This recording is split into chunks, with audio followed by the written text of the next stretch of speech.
Day 3 of the Classic, Greg, you make it. Only half the field makes the cut to go into day 3. You were in 24th. You finished 24th, but talk about that a little bit. A lot of that weighed into your decision on what you were going to do on that final day. Yeah, I knew going into the 3rd day, I knew that my areas weren't producing the way I had hoped.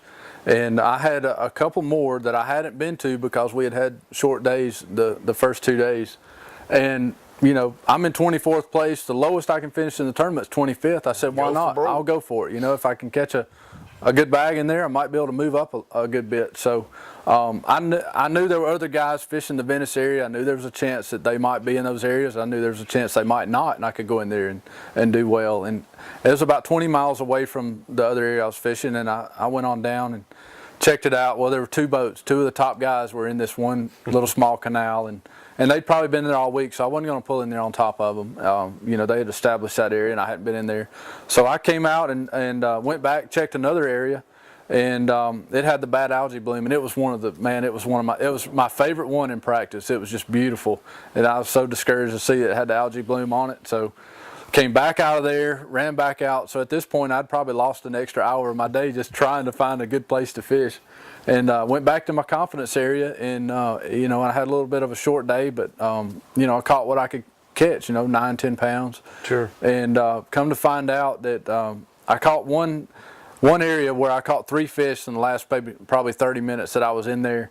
Come to find out, Todd Faircloth had been fishing that same area, and he was doing pretty good. So I kind of missed out on that one, and I was kind of late to that dinner, but. It was a cool deal. I'm glad I decided to go ahead and take that chance, because had I not, I'd still be wondering if I could have gone down there and got into one of those other canals and caught a good limit. So I'm glad I checked it out. And hey, first Classic, top 25 finish.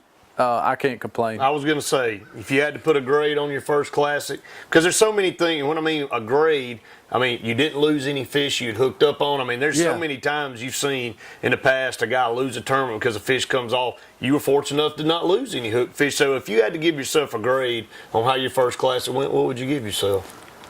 I would probably say... Come on. I'm kind of hard on myself. I'm my biggest critic. Yeah.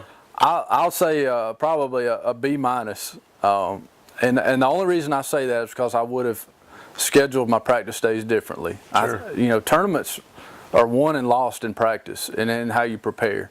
And I think I could have swapped 2 days as far as the areas I chose, and the path that I chose to take in those 2 days of practice might have given me a better clue about what to expect going into the tournament.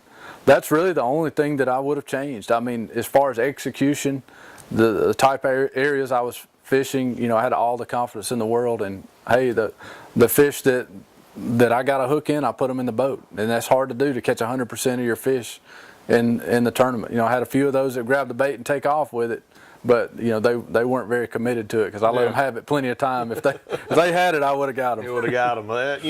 And that's good, because there's a lot of when you're giving yourself a grade like that, it goes all the way back to preparation, to how you catch the fish, to the decisions you make while you're in the tournament. All kind of things go into it, Greg. But I think overall you came out very well, finishing in that top 25, your first Classic. You move on. The schedule now begins. The 2011 Elite Series, Greg. We want to thank, first of all, Vance from AnglerChannel.com, providing a lot of great footage in the boat with you that a lot of people have seen in this show. We want to thank NQ, obviously a show, one of our biggest sponsors here on Sportz Blitz Outdoors. No doubt in the Venice area, Greg. You and I have shot 2 shows in the Venice area now. Well, actually 3 now with this show. Maybe that's why I like Venice so much. Maybe it is. Maybe it is. And a lot of you out there have seen a couple of our saltwater shows with Rimmer Covington and then Daryl Cuvion.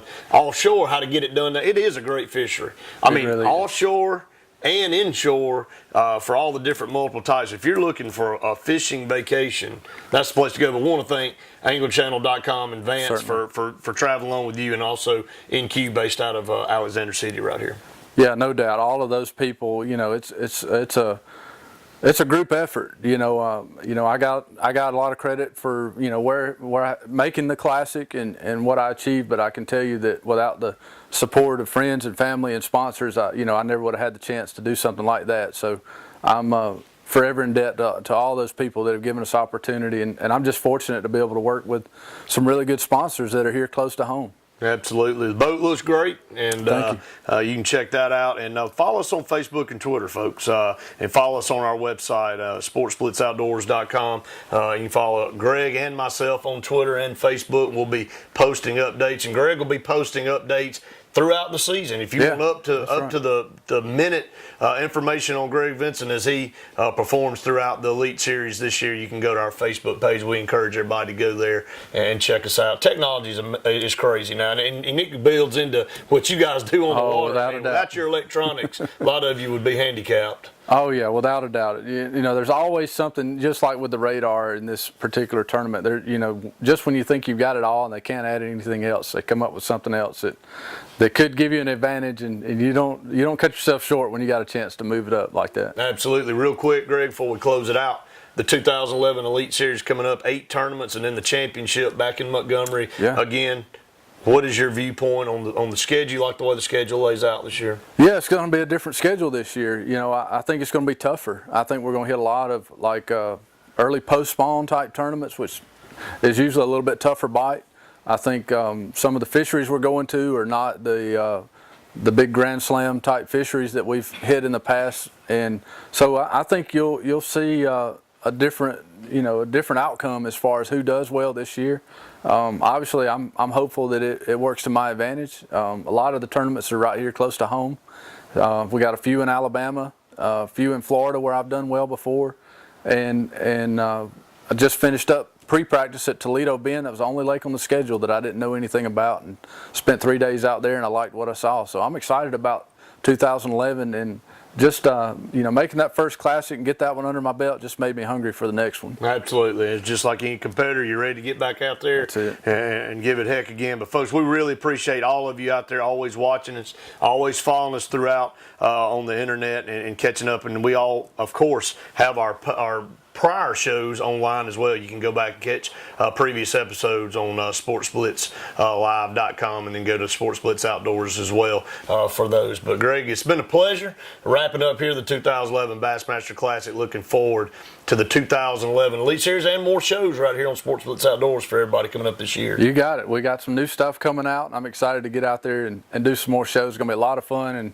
hopefully it'll be something that we can help our local folks out and help them learn how to go out and catch more fish. Absolutely. Folks, we've enjoyed it. We surely hope you have. Hey, teach me how to tug it, hey. They be like, Smooth, what? Can you teach me how to tug it? You know why? Cause all the girls love me, hey. All I need is a beat that's super bumpin', and for you to back it up and dump it, get it. Put your arms out front, lean side to side. They gon' be on you when they see you hit that Dougie ride. It was my dream to fish at Bassmaster Classic. This is my dream come true. Very good!